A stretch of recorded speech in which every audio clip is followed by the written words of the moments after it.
Temmie the Personal Robot, Ian's Holiday Gift Guide, and the best video games of the year. Live from the Twit Studios in Petaluma, California, it's the new Screensavers. Netcasts you love. From people you trust.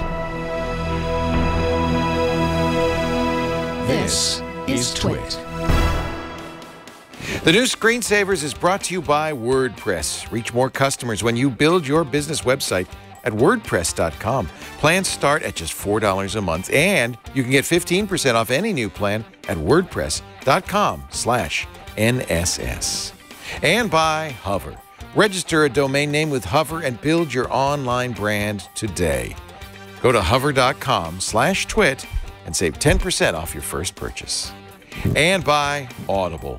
For a limited time, you can get 3 months of Audible for just $6.95 a month. Go to audible.com/twit or text TWIT to 500-500.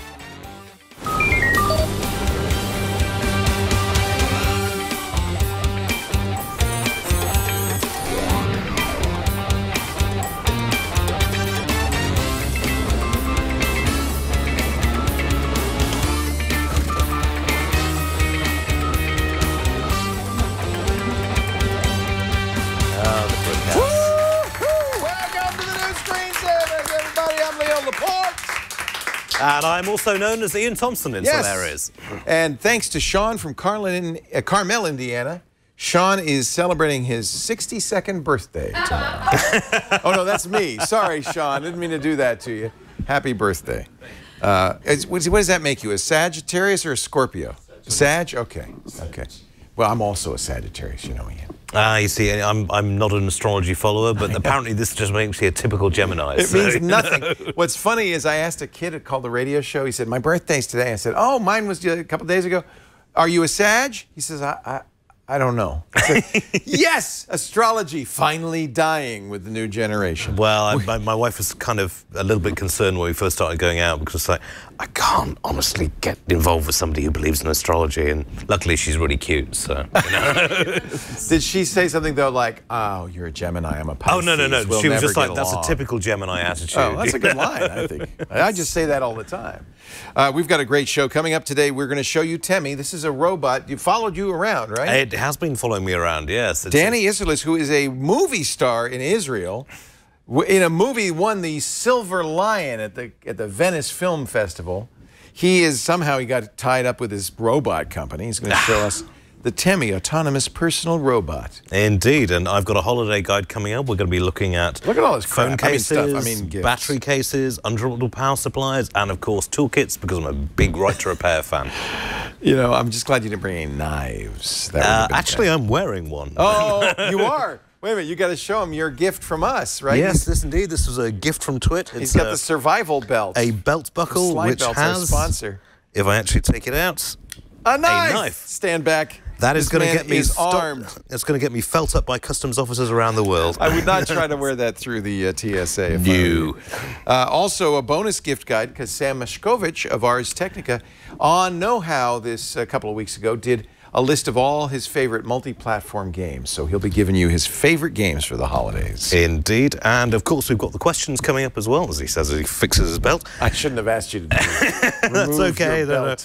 That's right. Yeah, we've got the questions coming up, including one from my fellow Brit who has an aunt who's being contacted by Microsoft Tech Support. Oh, I want to have some fun with those people. Have you ever gotten the call from, I'm calling from Windows? That's what I love. I've always wanted one, because you can have so much fun with them. It's like, well, no, actually, I'm running a custom version of Linux. It's kind of, it's like, and by the way, what's my IP address? Well, I was in my car. I could have said, I thought the Tesla ran Linux. Is it running Windows? Oh, yes, it's running Windows. And you're infected? Yeah. Big news. Big news. The #2 all-time breach has been broached. Oh. So, on the all-time breach list, the king and probably forever champion is Yahoo. Yeah, you can't beat having your entire ownership pwned completely. 3 billion accounts pwned. Yeah. They are also #2 with $500 million. But the Marriott Group now is right up in there, another $500 million. But they get I think they get a special award for being hacked the longest without knowing it. That was insane. You know, 2014. What is their IT department doing? You know, I mean, seriously, this is kind of your job, and to let it go for 4 years, it's absolutely bonkers. To be completely fair, it's the Starwood Group that got hacked. They acquired them in 2016. Nevertheless, well, you'd think due diligence. Yeah, you know, a good long time. They found out last week that hackers had been wandering around in the Starwood reservation system, which is the reservation system used by 1,200 hotels all over the world. Not just Marriott, but Westin. Let's just say I'm going to be looking at my credit card statements very, very carefully for the next 6 months. It's 500 million accounts. Who'd have thought people stayed in bad hotels that much? But you know, 500 million, that's pretty much everybody who's ever stayed in a hotel, I would guess. It depends, though. Not everybody's data got completely exfiltrated. Some people was just name, address, phone number, birth date, and passport number. That's all. Oh, some just the people, passport. Yeah, nothing important there. No big deal. Add into that credit card numbers used and points number. Actually, in every case, your special points award. But apparently also the CVV number as well. Right, yes. In some credit cases. card and CVV. And they hadn't properly hashed these passwords, which is just... Well, Marriott said, well, we're not really sure if they could unencrypt them. Yeah, right. When they say we're not really sure, that means they probably could have. Otherwise, we would have said they definitely They were can't. using Rote 13 is what that means. Yeah, we reversed them and put it in reverse order. That probably slowed them down. Yeah, it's like, it's possible, maybe, but if they're absolutely sure, they'd say, this hasn't happened. Marriott says it's sending emails out to those affected, but it's going to take some time because it's 500 million people. You can only, on their system, 20 emails a day. So... You'll also, get it given the lousy Wi-Fi you tend to get in these hotels, we're using the Marriott Wi-Fi. This may take a while, boys. Unless you pay extra for the high-speed Wi-Fi. So now they are tied for second on the largest data breach of all time. Somebody in the chat room said, "Oh, what about Equifax?" Equifax, they were punters. 143 million accounts. No big deal. 500 million now. That's a number. Yeah. Also, we don't really have a choice whether we use Equifax, whereas, you know, with the Marriott, then you actually have a choice whether you stay in those hotels. That's true. That's actually a very good point. I don't know what you should do if you have, as most people do, an SPG or a Marriott account. I would guess change the password. Absolutely. And also, because people reuse passwords so much, just make sure that wasn't a password you used for an important account. Yeah, because that's the kind of thing I might use. I who use a password manager and generates long, strong passwords on accounts where I don't really care if somebody gets in. Yeah. Like my New York Times password. I use the same thing, basic password. Probably that one I would use a real password. Well, you see, what I do with these circumstances is, when it's an account I don't use that much, I'll just create a one-off password that's complete gobbledygook, like 18 digits. Password manager. And then forget about it. And the next time you come in, oh, I forgot my password. Right, let's redo the password. That's brilliant. So that way you don't have to worry about remembering the password because you're not using it that often. That's brilliant. And they'd have to have access to your email account. That's brilliant. You're a clever fella for a Brit. So this is probably... Oh, right, okay. We gave you this First of all, he's not man. British, he's Scottish. That's a very big difference. This is perhaps the most important. This is a story, I think when you read it, maybe 20 years from now, you'll look back and say, oh yeah, I remember in December 2018, when the first gene-edited babies were born. Now, you think it might be crap. There's a doctor in China, Dr. He. What's your name? Dr. He. He's hope he's not a smoker. In China, has used CRISPR.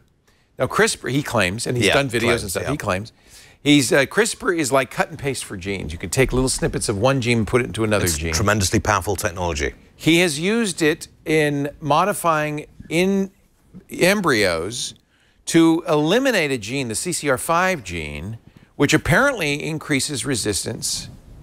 Not having it increases resistance to HIV, smallpox, and cholera. The smallpox hasn't actually been noticed in the wild until 1977. I think it's been cured, but... Yeah, cholera we have a vaccine for, and AIDS we have condoms. Doesn't matter, it's a proof of concept. Yeah, and at the same... But you remember what happened with Dolly... condoms. A lot of good that's done. Well, true, it's a proof of concept. So... you remember what happened with Dolly the sheep, the first sheep to be cloned? That, you know, oh, we cloned a sheep, and then 2 years later, she died... Yeah.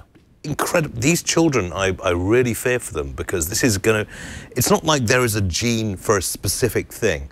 It's like lots of little things, knock-on effects. So if you take one gene out, you don't know what the knock-on effects, and I worry for these kids. There's also, of course, the issue, and I've seen actually some doubt thrown on CRISPR, where we first thought CRISPR is going to change the world, that because we don't really understand really what all the bits do. We're completely working in the dark on this one. You might accidentally mess something up or include something you shouldn't include. There's garbage DNA, all sorts of... So this is why in almost every country in the world, it's illegal to do this. In China, it's unclear whether it's illegal. He's been very public about it, which means the Chinese authorities, at least, have not prosecuted him. There is a guidance against doing it, which is not clear if that has the force of law. So he has been able to do this in Shenzhen, China, he claims.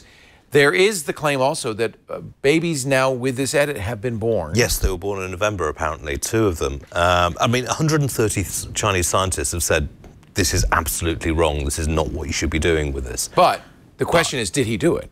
This is the big question. And until the evidence is put out there and peer-reviewed, then we're not going to know. I mean, I hope, for the children's sake, that he hasn't done it. But think of the children. Well, I mean, obviously, think of the children is something I use a lot to take the mickey out of things. But in this case, when you're talking about taking a gene out of a human being and not knowing what the potential consequences are, then that's a really, really dodgy ethical line, and I don't honestly think they can be countenanced. Dr. He Jiankui announced this on November 29th at the Second International Summit on Human Genome Editing in Hong Kong. They made a statement at the end of this conference. We heard an unexpected and deeply disturbing claim that human embryos have been edited and implanted, resulting in a pregnancy and the birth of twins. Even if the modifications are verified, the procedure was irresponsible and failed to conform with international norms. I mean, at the end of the day, though, this stuff is going to be done. You know, well, and that's my point, is you will think back to this day and say, oh, I remember hearing, as with Dolly. Now, as with Dolly, maybe cloning hasn't really taken off, although I hear people clone their pets now. Have you heard that? There's pet cloning. There's also, actually, it's very big in the farming industry, because when you've got a really good bloodline, that's a good way to carry it forward. This whole thing of mating and stuff, that's just too unpredictable. But I mean, think about this. In 50 years' time, I think we're going to get to the state where if you actually have a baby the conventional way, by just, knocking feet and, someone gets pregnant, you're going to be looked on as irresponsible, as opposed to taking it to a lab, getting it checked so there's no short-sightedness, there's no preponderance to heart disease or obesity or whatever. This stuff is coming, but it needs to be done responsibly. And from what I've seen, this guy is not being a responsible scientist. Well, and there is also some question of whether he's just a publicity hound, hasn't actually done what he says he's done. So it may end up being like when you heard about Dolly, it ended up being not a particularly important thing. Or it may end up being this is the first occasion of genetically edited babies being born, and just the beginning, because as you say, it's coming. It's coming. Yeah. It's the potential benefits are too large to ignore. And you could think, I mean, all of the ethical conundrums, for instance, if it's probably going to be expensive at first, right? Oh, so of course. Is it only people who are very rich that will have the ability to have children that have genes that make them smarter, faster, more attractive? I've got to say, when we were talking about this in the office, it was like, is Peter Thiel involved in this? Has he got his blood boy back? His blood boy. Speaking of hacks, this was an interesting hack. Apparently, somebody hacked 50,000 printers. You have to describe this to me, because I didn't know this story. To tell people to subscribe to PewDiePie's video channel? Yeah, this is... What the printer spit out a piece of paper that said subscribe to PewDiePie? Yeah, this is a 2-year-old vulnerability. I know this vulnerability has been around for a long time. Yeah, which we've known about. Someone claims to have done a Shodan search and done some really quite, sort of basic hacking to get everyone to print out... Here's the printout. Yeah. It says, attention, PewDiePie is in trouble and he needs your help to defeat T-Series. This is actually an interesting story. T-Series... Bollywood. Is Bollywood. But apparently the subscription has been put automatically, I think, on phones, so that T-Series is about to become the most, in fact, I think has become the most subscribed YouTube account. I know it was close. It's very close, beating PewDiePie. And of course, Bully for our side. We want PewDiePie to win. I don't know what that means. That guy's a complete useless waste of flesh and organs. Frankly, if Bollywood wants to be #1, let him be. I don't care. But even my 16-year-old now, he had his birthday last week. Even my 16-year-old was talking about this. Oh, yeah, PewDiePie's about to be beaten by T-Series. It's like a big deal. So somebody used this years old hack on, is it HP only or is it a variety? No, it's a variety of older printers. Basically, if you've left port 9100 open, then you're vulnerable to it. And you haven't patched your system in 2 years.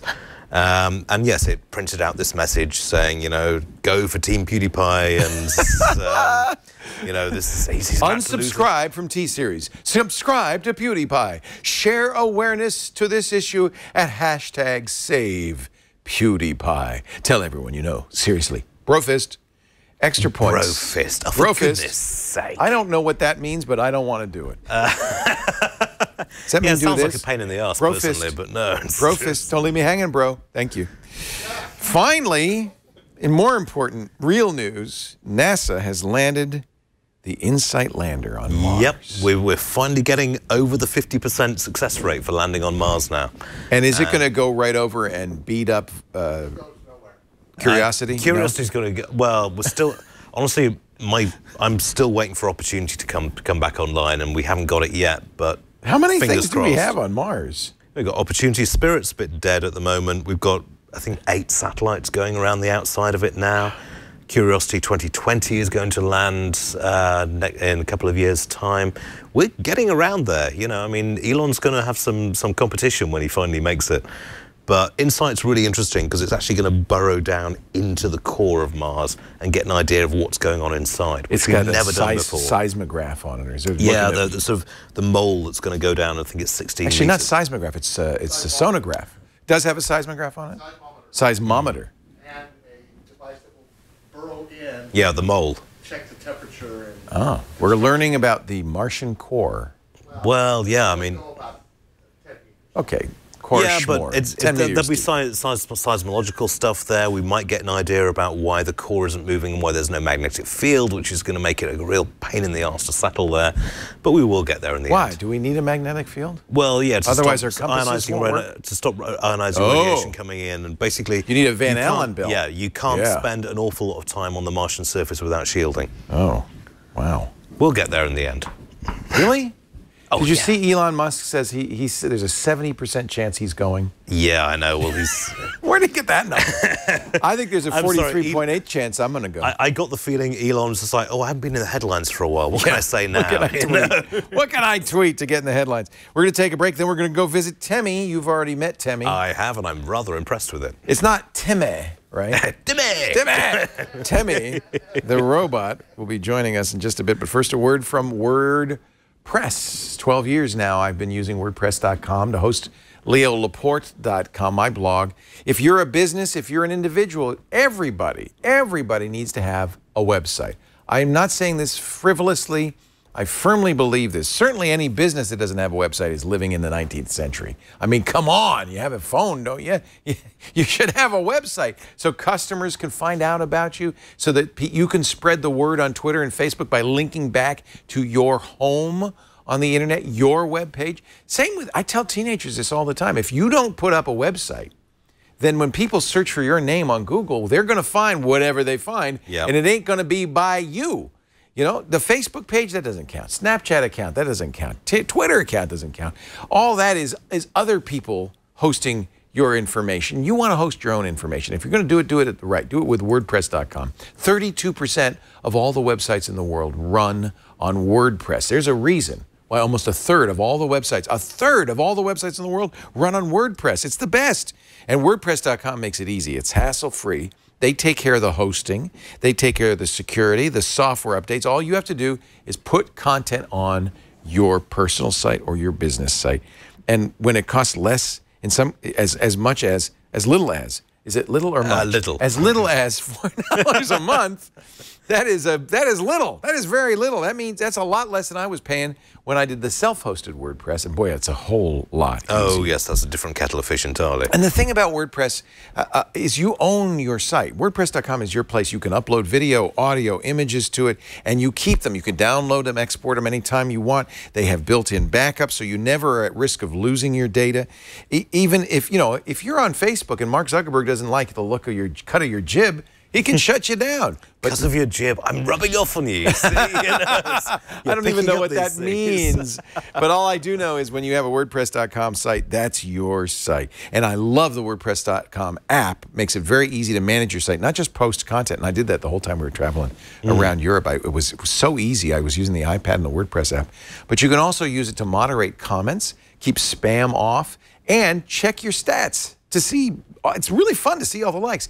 I've replaced my social media with my WordPress site. This is it. You're off Twitter now. I am off Instagram, Twitter, and Facebook, even Tumblr, because I'm thinking I should own my content. I should put it up on my site.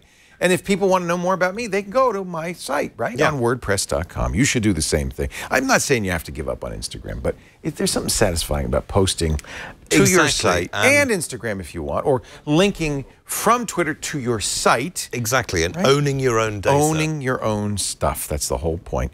Right now, 15% off any new planned purchase when you go to WordPress.com to create your new site. It's WordPress.com/NSS. I want you to use that.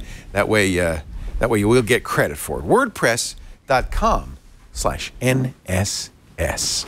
Ladies and gentlemen, we have a movie star in our midst, Danny Isserlis. Danny, nice to meet you. Welcome. Thank you. Israeli movie star. What was the name of the movie that won the Silver Lion? Foxtrot. Foxtrot. It's quite controversial. Is it? Yep. What do you play in Foxtrot?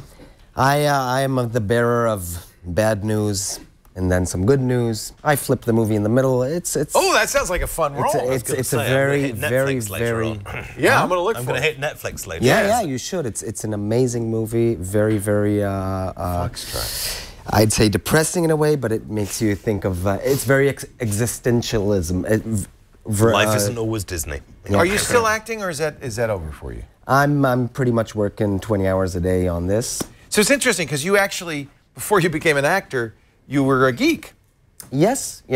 Did you take a computer science degree? Yes, but it was the time where the teachers knew much less than us about computers. Time still here. So they would just let us play games, Nice. and they said as long as you ace the tests, play how much you want. So we would just sit, all connected and Fun. Connected computers and play Descent. It was some kind of. Yeah, I remember that. That was a hard game because you could be upside down, you could be right side up. It was very. I'm glad they don't have a VR version. So when Temi came along, did you just look at this and say, I want to be part of this?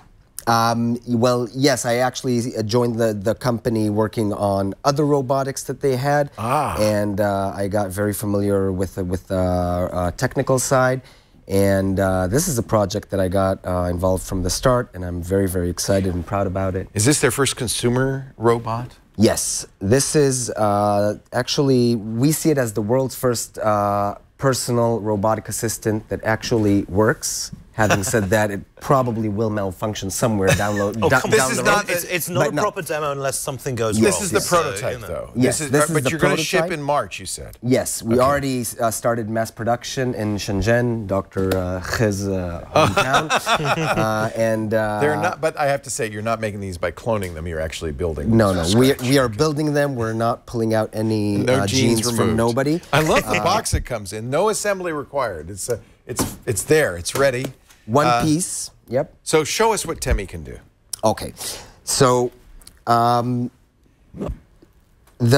basic layer, or the first layer of Temi that you'll see, you'll kind of recognize it's more like a smart display, like the Amazon Show, the Google Home Hub. So this is a fairly large tablet, like maybe a 9 or 10 inch tablet. It's a 10-inch QHD tablet. Very good quality. I just tapped the interaction button. It's also its head. It and can move. and now Temi instantly locked on my face, body, and clothes. It's not specifically me, and I'm not wearing some kind of special device. You can. Can I steal attention? You can. but it's pretty robust. I'm getting him over here. You got it. Tammy, I got you. So it knows I'm a person and it's following me. Exactly. It's a little creepy. It looks. Okay, but that's by choice. Ian, tap in. That's why we have a button. Oh, there's a button on the head. Yeah. Oh, You stop it from following. He knows what he's doing. Okay. And now it goes. Following me, and then do. And I'll show you in a that's bit so cool. what's the use of it. Yeah, what's the aside use from of it that? being magical. So as I mentioned, this is a smart display. You can ask questions, you can order an Uber, etc. And the screen will always tilt to your face, and you can walk around the house with music, actual sound system, designed sound boxes. Where are the speakers? Are they? You've got. It looks So like the you've got a couple. speakers are spread. This is a subwoofer. Oh, so it's got a sub? Yeah. 2 mid-range and 2 tweeters. Let's hear some music. Yeah, Hey, just get Teeny. some decent bass going. Play Kendrick Lamar. Nice choice. I like Kendrick. You're going to say something bad about Kendrick. You better watch out. I was going to say some Massive Attack, but hey, to each their own. Okay. So it's also playing the video, which is kind of cool. Yeah, so basically this is a full-on entertainment system. You can use Netflix on it and enjoy it. Oh, it sounds good. And It's rocking us out. if you've always wanted Kendrick to follow you, just tap the button. And Kendrick's my follower right now, so, thanks, Kendrick, for following. So, obviously, you figured out that you can walk around your home or office with the internet. You can call it over, which is kind of cool. But what we see as the most exciting feature, it's not completely new to the world, but we've integrated technology which no other company has achieved or integrated into a telepresence robot. So I'm just mirroring the screen now so we can see. Now, you see, you do need to put a toilet plunger on the sides and get it to say exterminate It doesn't an awful do, lot. it doesn't do, like it's Alec.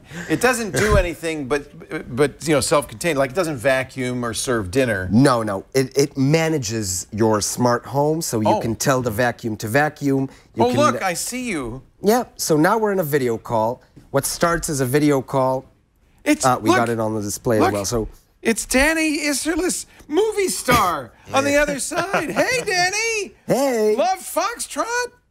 Oh, that's cool. So any point of interest I tap, Timmy will look there. So it's really, really easy to control. So this is for you, from your point of view, you could put this in a museum or in a house and look around. You can see what's going on. So the first use would be, either in your home, either you're stuck in the office and you promised your kid you'll read him a bedtime story. So you can hop into the robot, tap Bobby's room, and this is something that no one has. It has a LiDAR and 16 It has sensors. LiDAR in it? Yeah. Yes. We were talking about this earlier. It's got a sort of sideways on LiDAR. Isn't LiDAR like $10,000? So, we developed it ourselves. Oh my God. So this is a So it has a 3D image of the room. 2D mapping, and so I can just preset locations, and then I say go to the kitchen, go to Ian's room, go to Leo's room, and it knows.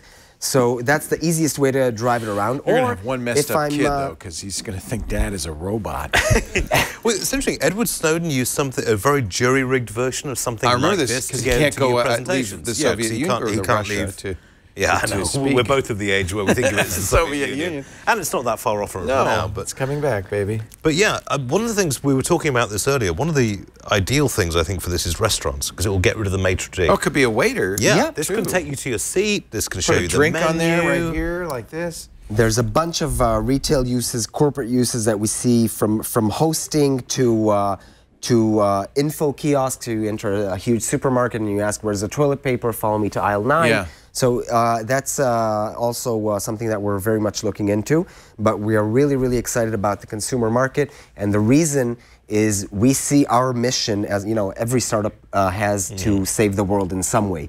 And the way Please we're make saving the world a better place. Of course we are. So the way we are making the world a better place is reconnecting people. Why? Because when we do this, we're not actually connected. We're disconnected. So when you come home, put your phone on the Qi charger, and you're done with your phone. Yeah. Now you want to consume the internet. It'll process for a second. You won't just scroll like a zombie. You'll call it over, and you'll use it in high quality, comfortably, on your sofa or on your dinner table, however you want, but you won't be like this. You'll actually lift your head, and you'll remember you have family and friends and books and pets. And a robot. And speaking of robot. pets, also, my cat would love this, because she used to love riding around on the Roomba. So You need a little cat seat. I guess that's it's Catsy. So how long is the battery life on this? So the battery is 8.5 hours, continuous, listening to music, following, etc., telepresence. And it'll dock itself automatically? Whenever it's exhausted, it docks itself. It's got a little charger there, and it rolls right onto it. Wow, that is so cool. So it might sleep, it might spend the night on its charger. I love it. That is, it's a little creepy, but I guess you get used to it, right? It's just following you around, and you can say not to. Yeah. The idea, though, is it's always there as your entertainment device or your music device. It's following with in every room you want. You know, you don't have to go to the kitchen to listen to music. Nice. Well, remember we were talking about you're going to remember the day you first heard about gene editing. Yeah. You're also going to remember the day you first heard about a personal robot following you around. I was going to say, give this thing arms, I'm sold. We've seen it. I mean, I bought a Jibo. Remember that? That thing's still in the box over there. That was a really dopey. But it didn't follow me around, except it watched me and blinked. And it made snoring sounds, which I found unexpected. And then, and remember, we had Corey was one of our sponsors, Bosch's little personal robot. They couldn't get it out the door. They couldn't manufacture it. So this, you may win. You may win this race. The race is wide open. Yeah. We are planning on winning, first of all. And as you can see, unlike Jibo and others, this is not supposed to be cute. This is supposed to be a usable device. I like the industrial design, though. But you're right. It's not trying to look like a person or an object. It just looks like a utility. Which ultimately, from a robotics perspective, it doesn't make a lot of sense because human beings, bipedal robots, don't make a lot of sense. They're very difficult to work on. Can this go over wires and stuff, door jams, things like that? To an extent, the separators, it goes over it. Yep. I'd say about 1.5 inches. Okay, pretty good. Or so. That's Teamy. I hear you saying Teamy. Is that how you like to say that's it? very controversial. Again, it started Teamy. Then we see that in the U.S. everybody pronounces it Temi. So we're kind of going with the flow. But I'm, from the old age. Well, you get a little long vowel sound over the E. It's Teamy. Yeah. Teamy. It's better than Timmy. Timmy. That's my favorite function, by the way. Putting on Timmy. And having Timmy following me around. Timmy! That would be very creepy. Where can people find out more about Timmy? So we have a beautiful website, robotemi.com. Robotemi.com. Where you can pre-order right now. And you can also see us in beta stores across the U.S. Oh, you're in the beta stores? Yes. That's a really cool place. I love those beta stores. It is. $14.99. And you're going to add capabilities and software. I know you're working on Amazon Voice Services, things like that. We're working on all sorts of virtual assistants. And this is also an open SDK, so we've already opened a developers program. And could I write software for Temi? Of course. And what language does Temi speak? Python? Can I write in Python? I want Temi to speak Lisp. Oh. Hi, I'm Temi. I'm speaking Lisp. I think it would be very nice. So anyway, fun. So people can write software too because there's an open SDK. Yeah. Really nice to meet you, Danny. Thank you for coming by. I'm going to watch Foxtrot tonight. Cheers, Danny. I can't wait to see Danny as the bad guy. I'm just loving this, following me around the house. Go ahead, turn on the follow thing and make him follow Ian for the rest of his life. Now, can you get away from him? Can you run away? Oh, you confused him. You confused him. If you go too fast. So he's not that aggressive. He's not like RoboCop. Well, no, but at the same time, you've got a good all-round LiDAR performance there. That's really interesting, isn't it? And I like it that you've got LiDAR. Yeah, that you've got LiDAR at this kind of... Because this thing costs less than a MacBook Pro. Yeah. So that you can get a LiDAR system on that. Job done. Nicely done. Very good. Thank you. Thank you, Danny. Anyway, now stop following me. Robotemi.com. Or see them at the beta stores. That's kind of cool. We're going to take a break, and then you're going to get us your holiday gift guide, right? Indeed. All right, but first some fun stuff. Do you own any web domains? I don't, in fact. No. You don't? Nope. Beesknickers.com.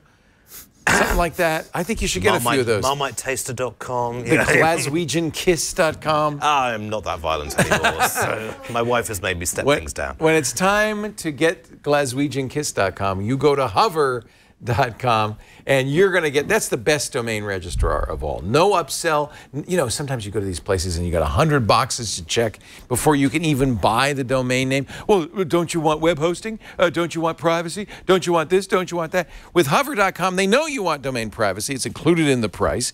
They don't do web hosting, so they're not going to try to upsell you. It's a registrar, pure and simple. It is the simplest, fastest way to get a domain name, and man, do they have domain names. Of course, .com, but let's say you're a designer, a professional, and you'd like, I don't know, .design? Yes, they have it. In fact, this is a great time to buy .design domains. They're on sale at Hover for the month of December. $5.99, 85% off for the first year. That's one half what a .com. Ian'sKnickers.com. How about... It's available. I don't wear them, not in public. How about Ian'sKnickers.design? Quite frankly, the idea of somebody actually designing my underwear for me is not one which fills me with joy. Half the price at .com for this month only. Web hosts and websites evolve as their brand and their website hosting needs change. That's why keeping your domain separate from your hosting is so important. I talk to people all the time where they say, well, but my web host owns the domain name. I don't know how I can get it away from them. No, go to hover.com, get the domain name, and then they make it really easy to connect your domain name to your website. If it's at wordpress.com or Tumblr or even Facebook, Blogger, Squarespace, 500px. You see all of these? One button click, it'll set it up, connect it, and now, you know, I've got leo.social, for instance. Really? Which, yes. Now that I don't have any social media, I don't know what to do with it. Actually, it points to my microblog site, which is great. So you go to leo.social, you get my microblog, which it's a much better social network. Yeah. So this is a really nice way to get we talked earlier about having a website. Honestly, get a teenager, what a great gift for a birthday present.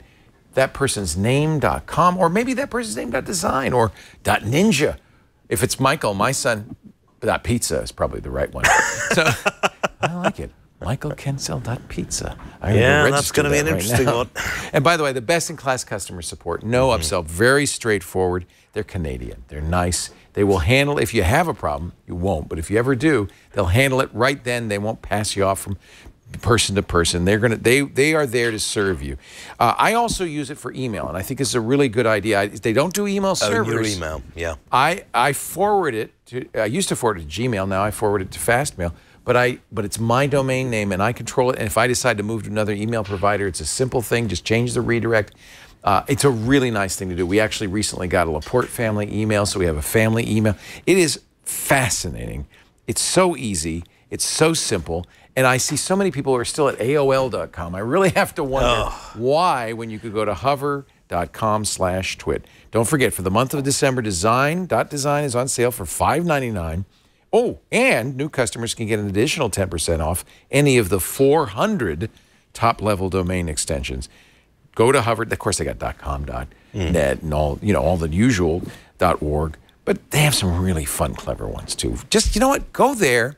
Hover.com/twit, enter a name, enter something. Ian's Knickers is fine.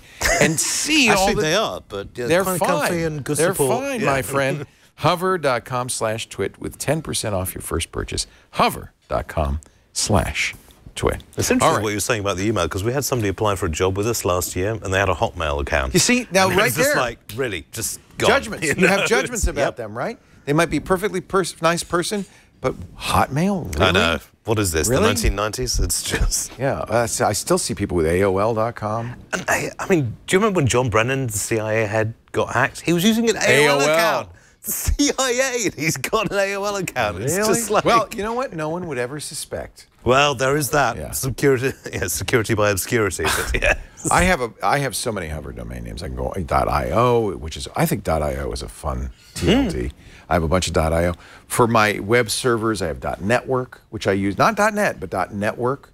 And of course, with Twit, you're supporting the island state of Tuvalu. Tuvalu. We love Tuvalu. Yes, we do. Hover.com/twit. Now it's time for Ian's gift guide. See, we made a little logo for you. Oh, wow. Look at that. I'm honored. Thank you very much indeed. So all month long, during December, we're asking our Screensavers co-hosts to come up with some favorite holiday gift ideas. We figure they're going to be geeks, so these will be gifts that the geek in your life would appreciate. Indeed. Well, if you're looking for a good gift from Santa. They are so close, aren't they? Oh, indeed. Is that a coincidence? Well, you know, they enslave elves in the northern... But no, I mean, obviously, the big items gifts are, you know, smartphones, computers, but with smartphones particularly, we were talking about this a couple of months ago, and it's always stuck in my head. If you own a smartphone, particularly with the new Apple and the new Pixels that are coming out, you're spending $1,000 on a smartphone. Now, if you drop it, you're about to bugger that completely, so you need a case on it. And people are just like, oh, I don't need a case. Seriously, just spend 20, 30, 40 bucks and you can protect this thing against having to rebuy a $1,000 smartphone. And they're a great stocking stuffer. Or I guess in Scotland, you probably call them the porridge pot stuffer. What is the tradition? I know in the Netherlands, they put Sinterklaas puts stuff in a wooden shoe. Right? Yeah. Here in the United States, in a big stocking, what do they do in Glasgow? Well, yeah, more of a sort of West Coast Scot myself. Oh, sorry, all right. But at the same time, you get cola in your stocking if you've been a bad boy. Oh, they and do. You get orange if you've been oranges if you've been a good boy. All right, yes. good. Well, I'm glad we're all. So I think one of the fun things to do when you're doing a stocking stuffer is foreshadow the gift to come. So if you're put giving someone a phone, phone you give them case in the stocking, the child or adult will say, well, that's odd. I don't have a Pixel 3 phone. Yes. I wonder why Santa gave me a case. Of course, if you're a real pain in the backside parent, you just give them the case and they hope for the phone. What phone? There's no phone. This is why I probably shouldn't phone. have children. But no, You will never. So but you like the inexpensive cases. In fact, I'm showing them. This is a ring key. Ring key. Right? I love RINGKE. Yeah. They're under $10. Cheap as chips, get the job done. Yeah. Every phone. And what I like about them, you see, the iPhone is so pretty. Steve and company, I guess Steve didn't have anything to do with this one, but Johnny Ive and company put a lot of thought into this gold iPhone. You're going to put that in a big black case. Why bother? Whereas if you put it in one of these inexpensive TPU, they're just soft plastic cases, and it protects pretty well. Yeah, I mean, what this does, and this is the really important thing with this, is because you've got that buffer zone, you avoid cracking the screen when you drop it. Yeah. I mean, there's nothing going to protect it against. No, if you get a direct rocket. strike to the face, you're buggered. So that's just the way of it. But I mean, if you actually got, just even this is a $10 case for goodness sake, and it can save you $500 in repairs. And anytime I order a new phone, and as you know, I do that pretty much every day, I will always include. There's other companies. Spigen makes good ones. Otterbox has got some nice things, but I like the clear ones though myself. Yeah, the clear is nice. The Otterbox I kind of like because they're slightly more robust. But what I don't like is they come with a belt loop, and it's just like, I'm sorry. This is 2018. If you're wearing your mobile phone on a belt holster, you should just shoot yourself now because it's the fashion faux pas of the decade. Just go out and get those. I mean, people used to do this with Blackberries in the in the 90s and early noughties, and it was kind of understandable but then people have a leisure suit and a fanny pack. Oh, the worst one I saw was a guy who got a shoulder holster for his phone. And it was just like, you are one of the saddest people I've ever met. Bond. James Bond. Yeah, I mean, there's other stuff. Urban Armor does some really hardcore cases if you're into your in prepper mode, as it were, when it comes to your phone. Zero Lemon does some really good battery cases. I've used UAG cases before. Yeah. What this is good for if you do have a teenager you're giving a phone to. The thin, rinky cases are probably not going to provide enough protection. No, I mean, let's face it, because teenagers being teenagers, it'll go everywhere, but... And I always bought my kids OtterBoxes with lids, because they have them with... You see, I'm not sold on the lid. Well, at least if they drop it, it's going to have something on the front. Yeah, but... They weren't sold either. The first thing they do is take the case off and then drop the phone. If you drop it onto a flat surface, you're probably okay. It's when you drop it onto an uneven surface, then you might, crack up the front screen. You still have a little plastic over it. I mean, it's better than nothing. Yeah, but then when you use the phone, you've got to take the cover off. Abby, it's just one more thing. Abby literally had her phone, her iPhone, I think was a 7, for a year. And then she said, I want to clean it. So she took the OtterBox case off and dropped it. That's sod's law, isn't it? There's not a lot you can do about that. But, I mean, there's a lot of other things you can do with cases. There's waterproof cases, which, as a sailor, I'm very keen on. We've got the battery cases. See, that's interesting. Who makes battery cases? Like Mophie, Zero Lemon's got a really weird one, which is, I mean, it's like 10,000 milliamps. How much battery life do you... 10,000? Yeah. That's like 3 full charges of the iPhone. Exactly. Yeah. So, it's like, particularly as we live in earthquake country, that could be quite handy, but it's a big, fat case. That's the problem. It's not something you really want for everyday use. I mean, there's a whole bunch of stuff. There's also skins as well, because Anthony at Twit has put his skin on his phone. Okay, so I see these, all the YouTube guys like Marcus Brownlee, they're always doing ads for D-brand skins, right? Yeah. Or they always have at the bottom in the comments. Now, that's what it looks like originally, and then you have to put it on. What maybe kind get a of protection does that provide? Oh, absolutely no protection at all, but it's personalization. I see. This is it. You see, They do it for the look. Because Anthony doesn't want his iPhone to look like an iPhone. Oh, wait, he then puts a case on it. Oh, okay. Extra secure. And, by the way, it's not just any case. It's a case with a pop socket. Is that what that is? Kind of. Kind of a pop socket? It's a ring. Oh, it's a ring? See, I see these too all the time. I've never got those. That's so you can... Yeah, I know, but it's the That's extra, a little... for the extra weight, you know. The other problem with this, Anthony, is it kills the wireless charging, right? You've got a big piece of metal behind your phone. Oh, good point, does it? Yeah. It does. Ah, you see, give me wireless charging any day of the week. Do you, Anthony, do you walk around doing that? I mean, no? It's like the Harlem Globetrotters. So when I'm asleep, when I'm in bed, it doesn't blow my face. Oh.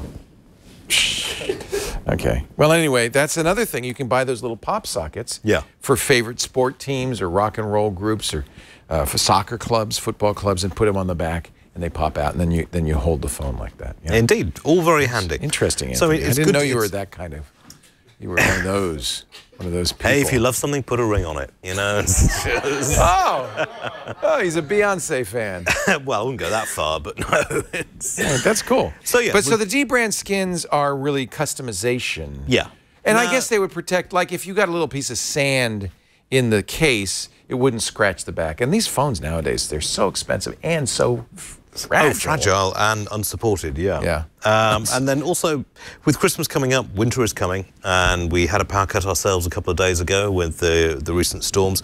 So, no piece of technology is any good at all without some power. Batteries. So, yeah, it's batteries, so you need something like this. We always keep storable batteries powered up at our house just because when the power goes out, you really want it. Yeah. No, actually, I keep it up because it's for Pokemon Go Community Day. You'll always be happy if you've got batteries on the ready. I can't believe you're still doing Pokemon Go, I run out mate. the door, and and Lisa says, don't forget the battery packs. And actually, this is a new one we just got. This is Aoki makes this. It's $30. Now, I always look at the battery packs. I look at the milliamp hours, yes, right? So that's what you need typical to check. iPhone, 3,000 milliamp hours, thereabouts. Some Android phones, 4,000 milliamp hours. But you want one that'll at least double your phone capacity. At the very least. This one Otherwise, is why carry it around? Yeah. $30 for 10. This is actually not the one you're showing. That's the PowerCore 28. This is the Aoki 10,000. I've got it on my screen. I don't know if you can see it on my screen.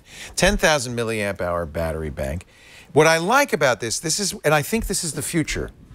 This does have Type A USB charging, but it's got Type C, both fill it up and deplete it. Yes. So I get fast charging when I'm filling up the battery pack, and I like that. A lot of them with micro USB take forever to charge up 10,000 milliamp hours. I mean, particularly with the old USB standard, you know, and now we have to shift to C. Yeah. It's everything's the way it C. is. I've got C power connectors all over the place, so it's not a big deal for me to find somewhere to plug this in. It'll fill up in a couple of hours, and then it has the new fast charging power delivery, or PD, that is part of Type C, as well as Qualcomm's Quick Charge 3.0. So this will charge phones as fast as they can be charged. Yes. And I like it, the choice of Type A or Type C. This is, and look how slim, that's about the size of a phone. I was going to say, when I first saw that, I was just like, oh, so this is a phone with a cover. You tried to no, open it, which I I did. thought was rather amusing, Yeah. because you can't. So Type C on the side to charge it, Type C and Type A, 3 ports on the top to charge it. And this works. This actually has enough juice and enough 18-watt delivery to slowly charge a laptop even, which is great. Well, yeah, I'm glad you brought that up because, yeah, this is good for phones, but honestly, I wouldn't trust my laptop with it. So, what do you by have for lucky that? chance, You got a fix for that? AP6. Jeez Louise. This is a heavy bugger at heart, but That's just a big battery. Holy cow. this is, you've got to have one of these in your home if you're at all worried about power. Because Is this a holiday gift, though? Would you give somebody, would you give your wife, this is probably honey, why I've purchased a power. Not my wife, no, but this is probably why my sister hates me, but I did actually give her one of these. Not Merry this particular Christmas, model, dear. but, you know. It's a UPS. Well, no, seriously, because when the power goes out, you've got a certain amount of battery life on your laptop if you're lucky. If you've got an old laptop, then the battery life is measured in minutes. Something like this, it's a surge protector and it's a UPS. That's why it's so heavy. It's got a big battery. Yeah, exactly. Now, if you're running a home network and you want to shut everything down in a secure manner, then something like this can be invaluable. And the surge protection as well helps an awful lot. Yes, it's big, it's weighty, it weighs an absolute ton. You know what I use that for, though? My Synology NAS at home, I don't want it to have abrupt shutdowns. That thing is important. That's my backups, that's all my data. So it's on a UPS. So if the power goes out, and it's on a UPS, and many of these will do that, they'll email me or text me if the power goes out. And the Synology will do that as well. Say, I'm running on the UPS right now, so you can run home and shut things down, or it'll run maybe for 15 or 20 minutes. And most outages. This is it. If you're away from the house, you need something which is going to keep things running until you get there and shut it down safely. Now, I know we were talking about this earlier. I mean, on a larger scale, you have the Powerwall, which SolarCity are pushing out. I'm still unconvinced on that one. I'm on the list to buy one. Yeah, but you see, now you're a Californian. Yeah. We have earthquakes, I believe so. And power goes out. Yeah, when the power goes out, a Powerwall is invaluable. But for 99.9% of the time, basically you're storing power which you would have already. And until the power goes out. Yeah, but as I understand it, SolarCity can then use that power to balance out power systems. Yeah, so we have solar panels, which we just basically pump back into the grid so that the city then sells us power at a lower cost, or can sometimes spin the dial backwards on your meter. But if you add the Powerwall to it, then it will charge the Powerwall first, then send it out to the grid. And if the grid fails, you've got the Powerwall. I'll tell you why we want this. We're on well, which runs on electric. So as soon as electricity goes out, not only do the lights go out, our water goes out. Yeah. Our septic system goes out. We can't go to the bathroom. I run an electric car, so that means I'm not going to be able to, charge my car. So having a Powerwall is kind of like battery backup for the house. Yes, true. Now, I mean, it's a lot of money, and I'm slightly skeptical about it for people who aren't in disaster zones. Yeah. $5,000 or $6,000, depending on how big a Powerwall you want to get. But I mean, as I say, the big worry is the big earthquake that we're going to get. And that's why I have a Powerwall. And that's why a Powerwall is very good in California. Because if the power goes out here, it's going to go out for weeks. Yeah. After an earthquake, it may well go out for weeks. So, but if I was still in London, I wouldn't consider a Powerwall, because if the power goes out in London, we're screwed anyway. Yeah, because you're all going to go mad. It'll be like 28 days. Everybody will be dead. It's who cares? Exactly. As long as they're slow zombies, not fast zombies, I'm fine with that. But yeah, who's scared of slow zombies? Really? I know. I mean, come on. Like, bye-bye. Yeah. I'll just walk away. Walk away from the zombie. But if you are worried about power, and also, we're seeing increasing amounts of, increasingly sort of violent storms and floods and the rest of it. If you are worried about going without power, then a Powerwall, I guess, does make sense, but it's an awful lot of money. And there's nothing really that says Christmas more than something to prepare for the zombie apocalypse, right? It's festive. Yeah, have a Powerwall. Either that or a large axe. But no. Well, I see you brought some other things. What else? Well, okay. I'm a big Right to Repair fan. I agree, yes. When it comes down to it, this is the Puppies packet of Right to Repair stuff. Puppiespacket.ninja. I think that's your new website. iFixit are the gold standard. It's like, I got an iFixit toolkit, in fact, from you for a Christmas present.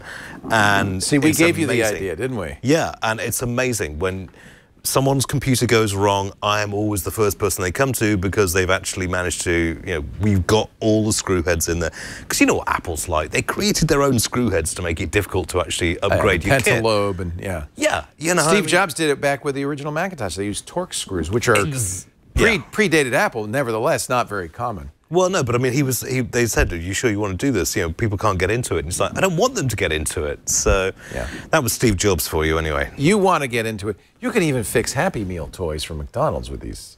Did you know that? I honestly, I only eat McDonald's when I'm really, really drunk. So well, next time have one of those Happy Meals for small children, and when you get the toy, you'll be able to fix it.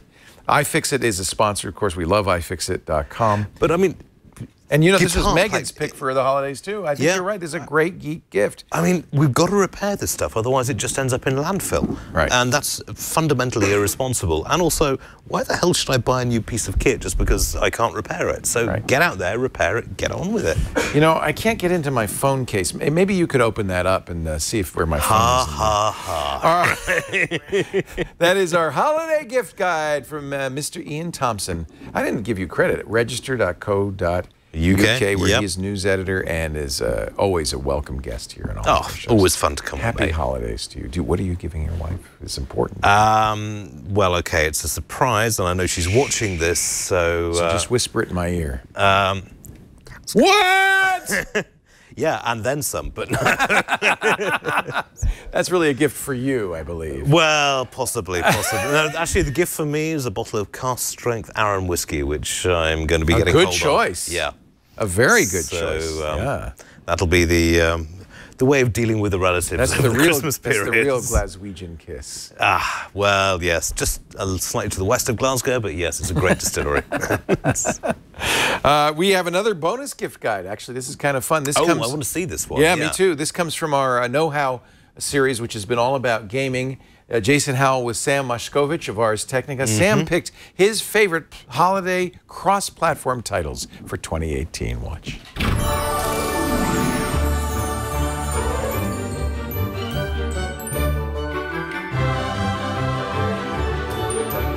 So why don't we jump right in? This first segment, we're going to deal specifically with multi-platform games. That's Xbox One, that's PS4, which I got a PS4, by the way, so I'm stoked for this segment, this whole episode, so I can figure out what to get for it. Also, PC is thrown in there, and you got a lot of games listed here. So where do you want to start? We have a lot to dig in, and the first thing is the VR game that everyone is going to enjoy. It is called Beat Saber. It is on PlayStation VR and Vive and Oculus Rift. This is one where you're going to need handheld controllers because you have lightsabers in the middle of a crazy world where notes are coming at you. The way I like to describe it, it is DDR for VR. You can't jump around while you've got a headset on. So how the heck do you make that work in VR? You bombard your vision with these little blocks that have arrows on them, and you slash them to a certain direction, and it's time to the beat of the songs. It's a great workout. It's awesome. It's a lot of fun. So let's move on to something that doesn't require a bulky headset. I'm calling this the best Zelda game of the year, and that is Assassin's Creed Odyssey. I've played a lot of Assassin's Creed games in my day, and I will get tired of them as much as the next person, but I believe this is the one that combines all of the ideas that have been happening over the past 5 years of the series, from naval battle to this sort of Witcher 3 style opening up of an RPG system. There's just a lot of giant quest here. It is violent, and there is some hokey bits to the story, but all in all, if you just want a long, giant game that just delivers hours of that kind of open world, solid exploration game, this is one that is going to work. Speaking of sort of questing, if you need an old school RPG, Dragon Quest XI is out on PlayStation 4 and Windows PC.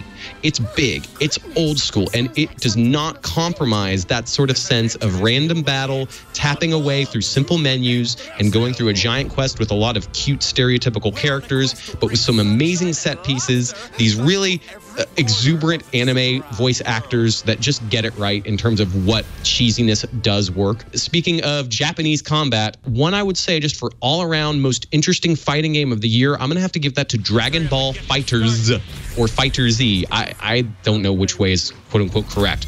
But when you get a street fighting game where you've got your punches and kicks, your joysticks, you've got these sort of standard things you do when you sit and play a fighting game. And this doesn't necessarily break the mold in a giant way, but it does unify all of the characters to have essentially the same kinds of moves, meaning you're not having to memorize a ton of these quarter circle, half circle, hold back then forward, all these things that you can think of from 90s Street Fighter style games. Instead, every character has slight tweaks on the same formula where it's more about timing. And that means that everyone is sort of on the same page with these 3-on-3 battles of insane Dragon Ball characters who are all rendered incredibly. They're taking cell shading and really clever 3D tricks to make the game look like a hand-drawn cartoon. It looks amazing, and it's actually even good on the Switch. Whatever system you get it on, it performs well. Now let's rewind. To me, the biggest comeback story in terms of a game that's existed and come back for redemption is No Man's Sky. It is time to get the big, loud applause out for the team at Hello Games who borked the launch of this game. They made a lot of promises. They wanted people to get as excited as they were about their dreams. The reality did not come to fruition when it came out originally on PlayStation 4 and PC. Now it's also on Xbox One, and they have added so many systems over the past few years and finally squished them all together in a whole new patch that adds really great plot, really great building of these sort of bases. The world looks better. It just feels more like a real video game and feels a lot more like the vision that they put out there, that you were going to always discover something new and interesting that actually felt fun to play. Not a perfect game, but you can get it for pretty cheap. If you can find this for about $20 and you just want to bliss out in a crazy world where everything looks like a 70s sci-fi book cover, boom, No Man's Sky. Now, in terms of smartphone gaming, I want to talk about PUBG Mobile. Now, there's a lot of people, again, I say Fortnite a lot, but I argue that PUBG Mobile is a more satisfying, more streamlined experience for playing on phone. The reason being, you do not get a sort of cross-population thing when you're playing this game on mobile. PUBG Mobile does sort of the similar thing as Fortnite. You drop into a giant island, you're battling 99 other people to be the last person standing. But this one is downmoded in ways that simplify the action that happens on the PC version. It's just really a solid engine. It just runs well on phone. Grab it for free if you want to play something violent while you're on the bus. Let's move to a totally different category because I'm doing some weird categories here, and one of mine is the most interesting esport of the year. Spy Party. I'm just quickly mentioning this game because it has been in development for a long time. It had an early access release years ago, and it's finally out as just a beautiful, weird game where one person is a sniper and one person is an attendee at a party. It's two-player, and it's asymmetrical, meaning the sniper is trying to figure out which person in this 12 to 15 character party is a human as opposed to a computer-controlled character. And there's a lot of psychological back and forth as to who might be the human, what the tells might be, and how the game sort of forces you to do certain things that might break you and show that, oh, you're a human in this thing. And it's a weird one. I love it. I love watching it. So get onto twitch.tv and check that out if you ever can. So moving on to something that I'm not going to say is everyone's cup of tea, but has to be in the year-end list. This is a game called Return of the Obra Dinn. I'm calling it the most ambitious game of 2018. It is a one-bit murder mystery. The whole thing is a pirate ship where everyone has died. You get there, everyone's dead, and you're an insurance adjuster, and you have to figure out exactly how everyone died for the sake of your insurance job. No way. And the one thing you can do to figure out clues is you can hold up a magical pocket watch that reveals the moment that each person died. You'll hear them talk, and you'll see a freeze frame moment in 3D of how the death happened. And it's a pirate ship in the 1800s with some mystical elements, so you can imagine some of the deaths are weird. It's wonderful, and it's tough, but I swear it is worth it if anything about that sounds good to you. And I can finish this list with my personal game of the year that is on multiple platforms is Celeste. Celeste, when you look at this game, starts off looking like any other modern puzzle platformer. You're running around in 2D, everything's sort of chunky, pixelated like a Super Nintendo game. You're a little girl jumping around you have sort of a double jump ability. The way this game unfolds, every single level adds some new wrinkle to how you jump and move around. It's very clever in adding your superpowers into the levels as opposed to making you memorize more moves or add more buttons, meaning you've always got a very simple and accessible button suite to figure everything out.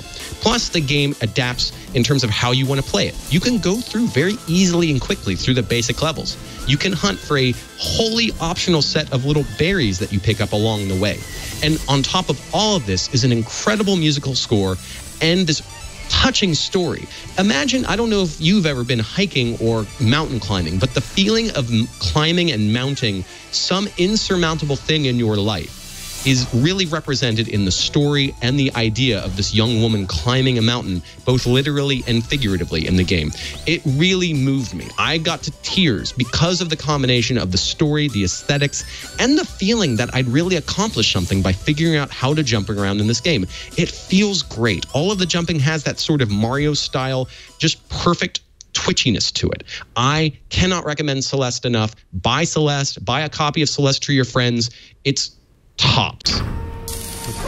You know, that was great, by the way. Thank you, Sam Maskovich, Ars Technica. He's our game guy, and he, of course, did a great Know-How series with Jason Howell, the Know-How gaming series. I guess there's one or two more, right? It's not quite over yet. There's a couple more left. And credit to him for the geekiest backdrop I've seen in a long, long time. Oh, yeah. His house Outgeeks me, you know. But what I love about this, I'm yelling at this, and I bet you at home were too. No, that's terrible. Oh, what a great game. What about game? It's such a personal thing, gaming. And everybody's got different interests and styles. Yeah. And I think it's one of those things, everybody who plays games has a strong opinion. When he said No Man's Sky, I said, no!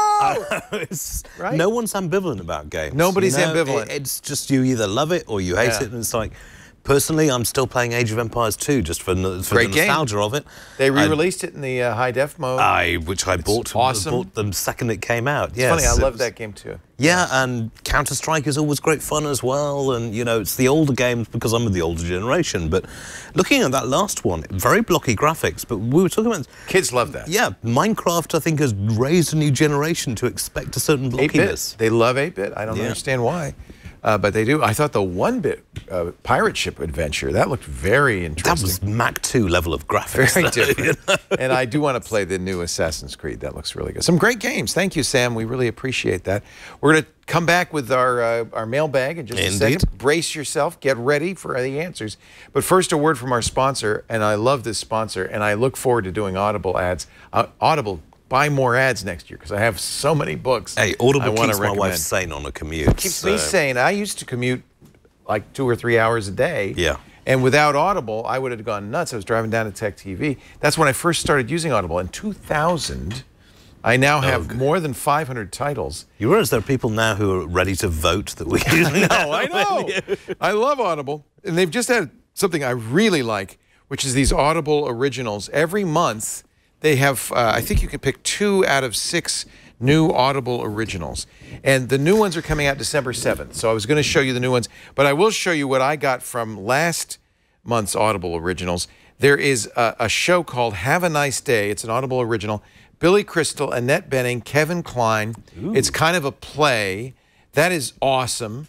So sometimes it's a play. I also got Stephen Fry. You know I love Stephen Fry. I bet you do too. Oh, indeed. And he's got an Audible original. It's still available till December 7th called Victorian Secrets. He's reading from Victorian journals. And they're full of sex, romance, murder. Oh, well, come on. Queen Victoria was doing coke and weed. It was crazy. Oh, yeah. You could buy opium over the counter. And nobody better than Stephen Fry. And we still managed to take over a quarter of the country.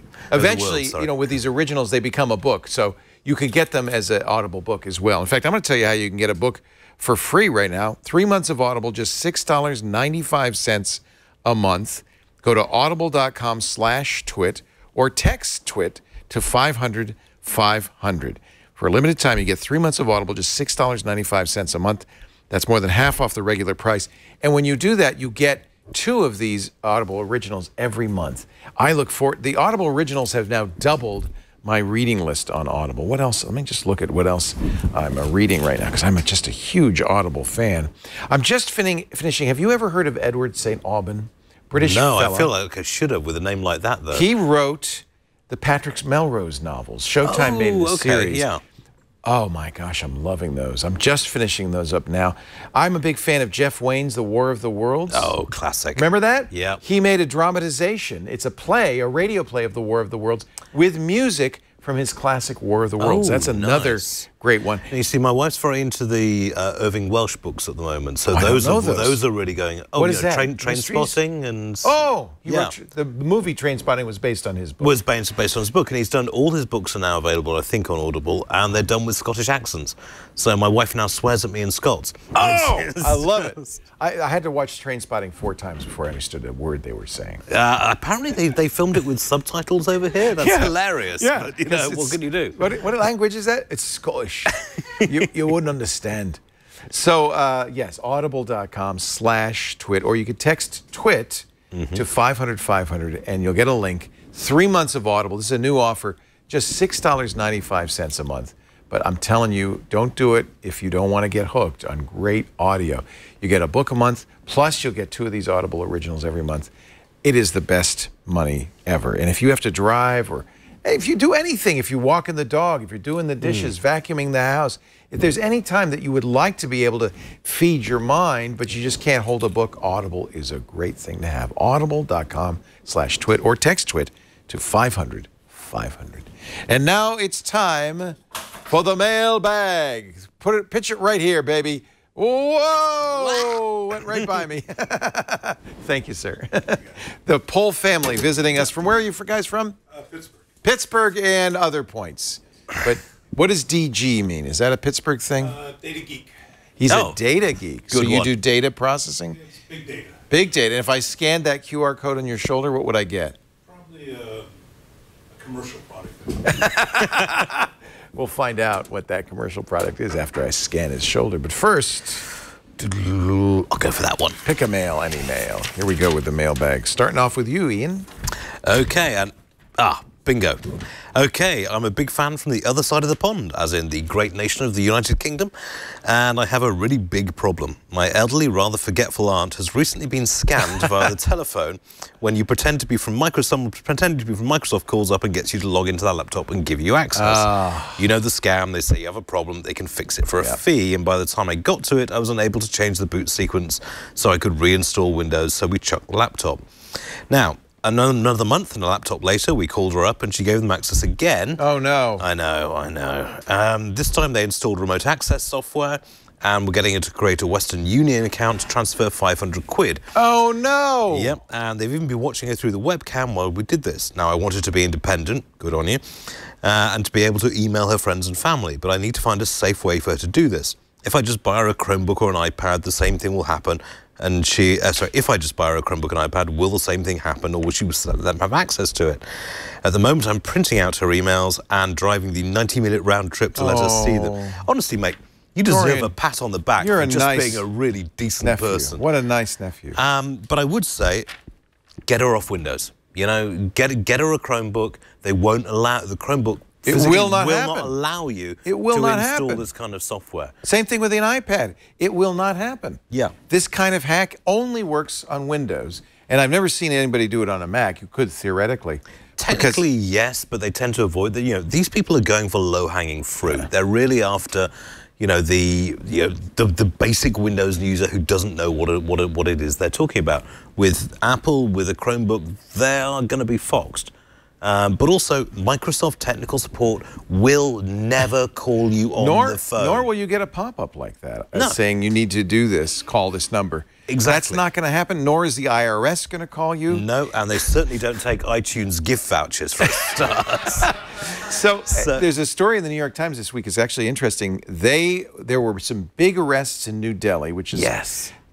So New Delhi is the capital of customer service centers, call centers, and it turns out a lot of these guys work in call centers, normal, real call centers, by day. At night, they moonlight and they make these scam phone calls. And in many cases, using the same infrastructure. It's just like, no, I'm working late. Right, okay, let's... And it sounds realistic because they actually are support guys. So they sound like they're, helpful support guys like you would get during the day.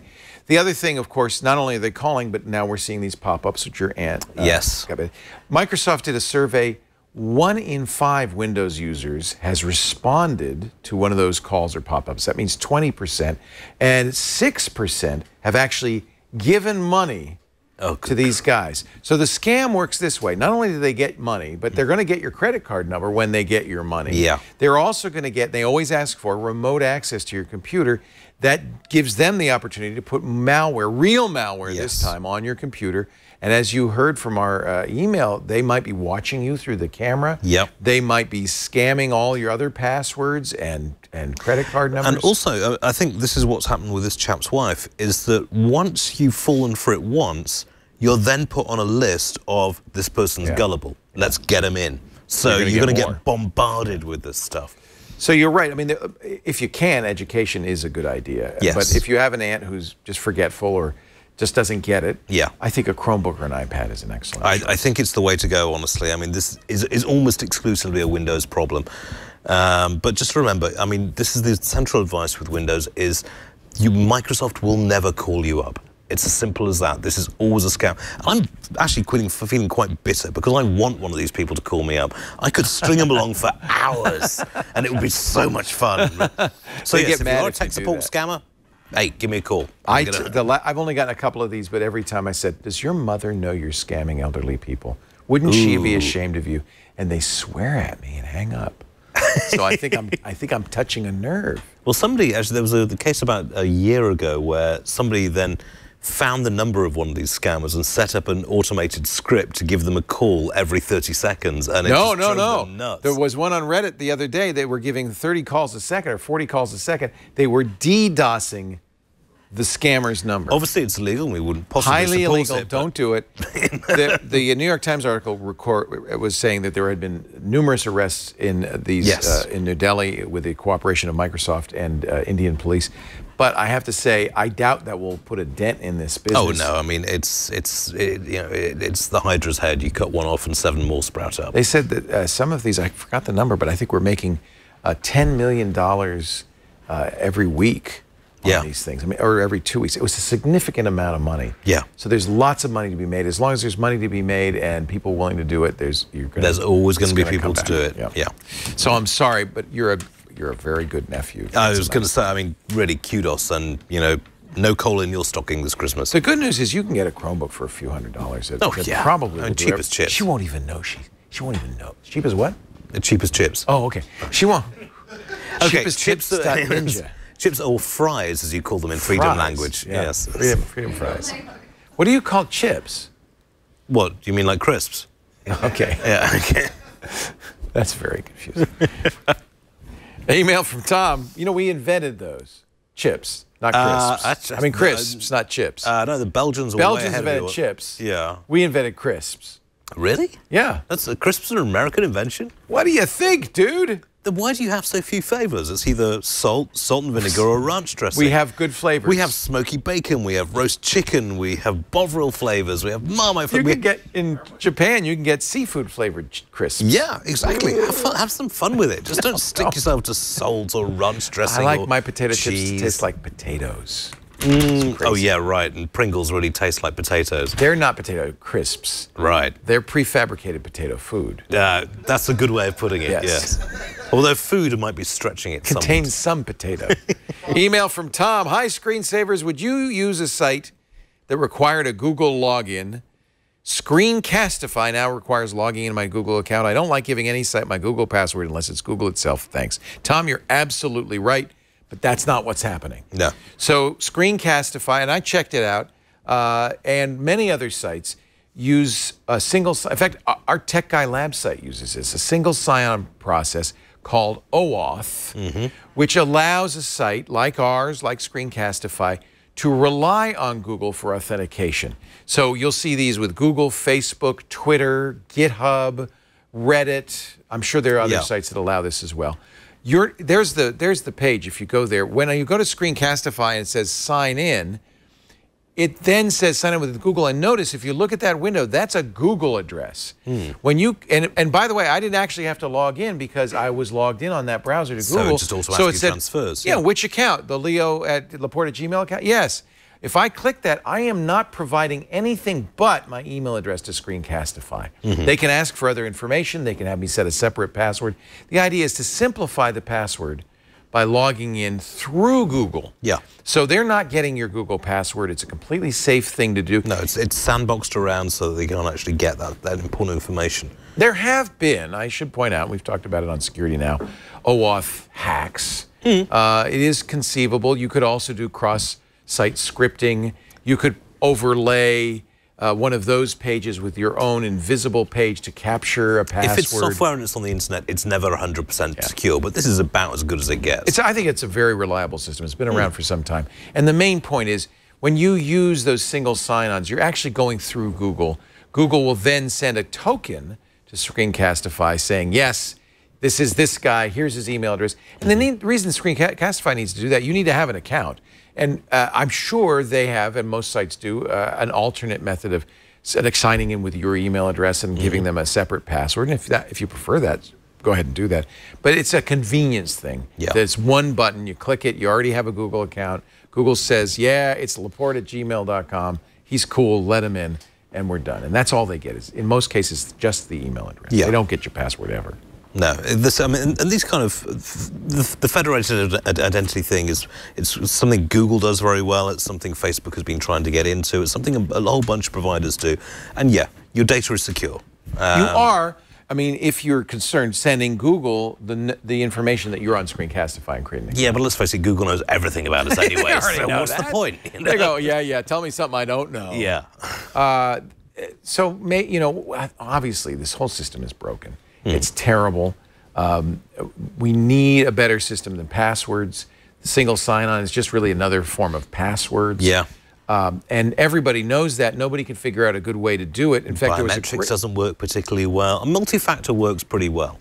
I mean, I'm satisfied. Certainly use multi-factor, but it adds another level of complexity. Don't. Yeah, I was at a security conference last year, and only 10% of Gmail users use multi-factor. Yeah. What are you thinking, people? It's free, it's easy to use, and it protects you so well. Troy Hunt, who is the creator of Have I Been Pwned, great guy, wrote a blog post a couple of weeks ago saying, we're never getting rid of passwords, so forget it. I respectfully disagree. Steve Gibson did actually a great piece on it on my last Security Now. He's creating something he calls Squirrel, which is a simple sign-on process that doesn't require passwords, has some additional security benefits. I hope it succeeds. I hope he convinces everybody and their brother to use it, but it seems to me unlikely that if a system comes along from some unknown guy, or maybe known but not Microsoft or Google, will a lot of sites adopt it? It does take a little effort on the site's part. It takes no effort on the user's part, which is nice. What's your view on, say, Windows Hello? Because, I mean, I've just been trying that out because I hate Windows 10 as an operating system, but the Hello facial recognition login is really convenient. I think so. And I don't think, I mean, I've tried to hack it with large-scale pictures and that sort of thing, and it hasn't worked because it does the mapping thing on the face. Yeah, remember that when you're using a Hello-enabled face recognition machine, it's not just a regular camera, there's an infrared camera as well. So Microsoft's saying, is this a live person? Yeah. Is it a 3D? I know, but I mean, I'm a security geek, so my first thing is to try and hack the bloody thing. Well, the other thing to remember is that the Hello subsystem doesn't require Face ID. It can also work with fingerprints, iris, and other stuff. So if you want a more secure system, you can get a more secure system, and you can always use your password.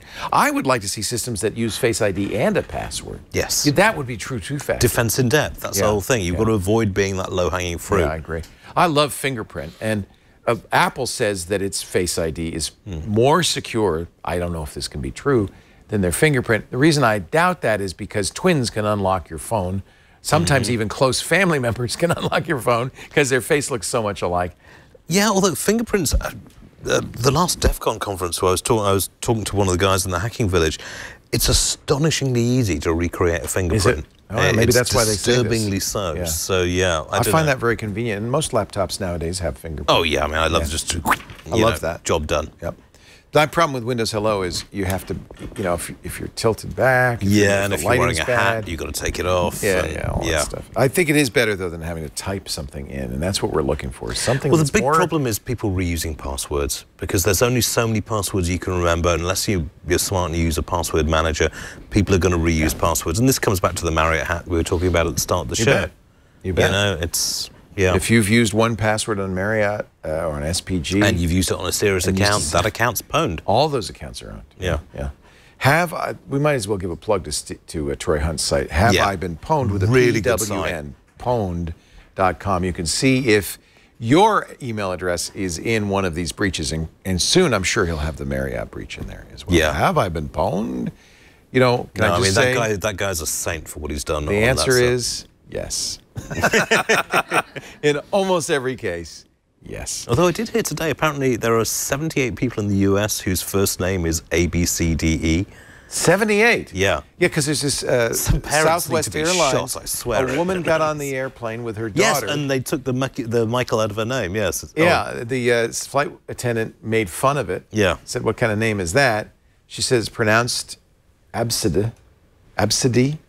I'm sorry, do parents just want their kids to get beaten up at school? I mean, this is just... But what bully stuns fodder. me is that was... Now, by the way, the flight attendant was disciplined after mocking it on social media.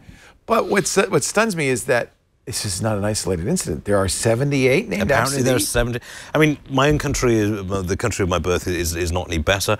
I think Your name is spelled how? Well, my name is I-A-I-N because that's the Scottish spelling of it. Well, that's bad. Just get rid of it. I mean, a lot of people, a lot of Ians in Scotland have two I's, but unfortunately, over 30 people in the UK, their first name is Chardonnay. Which is just... That's a wonderful name. No, I'm sorry. If you're a kid, that is not a wonderful name. My daughter's named Chablis. My son is named Pinot. I hope you don't have a problem with that. If you like this show, and I know you do, we'll be back again next week. Jason Howell will be my guest host. Thank you, Ian, for being here. Always a pleasure, mate. Register.co.uk. And, of course, we'll see lots more of Ian on our holiday show, on our twits, wherever we can get you. We love to get you in here. Always fun. I'm kind of surprised your gift guide didn't include Marmite and... canned clotted cream, but... I'm sorry, I will not have anyone diss clotted cream. It is the food of the gods. I rest my case. Just remember the jam goes on first and the clotted cream on top, not the other way around. Is that true? Well, okay. I've been doing it wrong all this time. No. Devon and Cornwall people will fight to the, Devonians and Cornwallians or whatever they call themselves. The Cornish. Yes, will fight to the death over which one goes which way around. But I'm always a recommendation of the jam on the base and then the cream on top. I'll have to try it that way. How innovative of you. If you want to watch us do this show, there's several ways you can. We had a great studio audience. Thank you. Really good. From all over the country. All you have to do is email tickets at twit.tv. Several people here are surprised to be here. Many of them are relieved the show's almost over. And there's going to be brownie points going around for those that stuck it through. Do email tickets at twit.tv so we can host you. And, of course, you can watch us on our live stream, twit.tv/live. The New Screensavers is produced every Saturday afternoon, about 3 p.m. Pacific, 6 p.m. Eastern.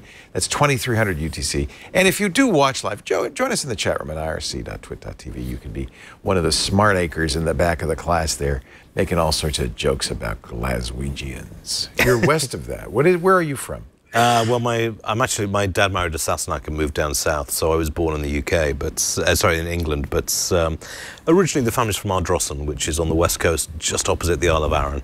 We need subtitles for this show because I don't understand a word. We can also give you on-demand versions at twit.tv/NSS. Actually, all our shows are available on-demand, audio and video. This show's best consumed fresh as video. Our best by date is tomorrow. But so download it, put it on your phone. You can also use your favorite podcast application and subscribe. That is our preferred method. That way you'll automatically get it fresh and piping hot. The minute it's done Saturday evening, Anthony's going to edit it as fast as he can and put it in. Although if you come and watch the live show, you can see the preamble where actually you see the fun swearing stuff. is had. Yes, all the stuff we cut out, mostly. Anyway. We have a newsletter that will prepare you for the week ahead. Jerry does that, twit.tv/subscribe, or I guess twit.tv/newsletter. That is even more direct.